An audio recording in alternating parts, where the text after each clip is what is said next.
Minsan naman may paper jam. Yung paper jam, pwedeng nandito siya sa loob. Yan. Madalas dyan siya. So, aalisin lang yun. Babalik. O kaya naman minsan, nandito. I-check lang siya. Nalukot. O kaya nasa likod. Pag sa likod, i-open lang to. Yan. Tapos, makikita nyo na yung papel. So, mostly, kapag paper jam, nandito lang siya. So, hihilahin lang po. Tapos, i-close lang ulit.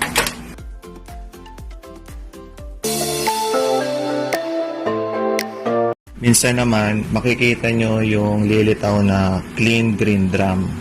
So, kukunin nyo lang ulit yung cartridge.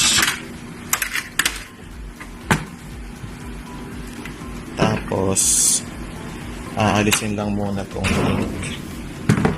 And then, aalisin po ito. Itong parang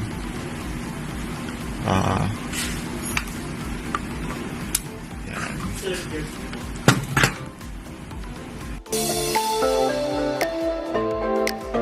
I-open po ito. And then, exit muna, and then long press yung OK, tapos start, and then up hanggang 10, tapos OK, accepted na, okay na po, then close na lang ulit.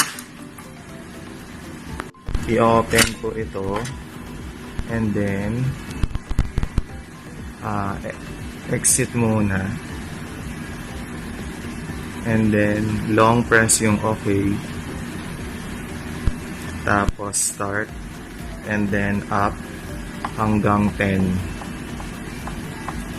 tapos OK, accepted na, okay na po, then close na lang ulit.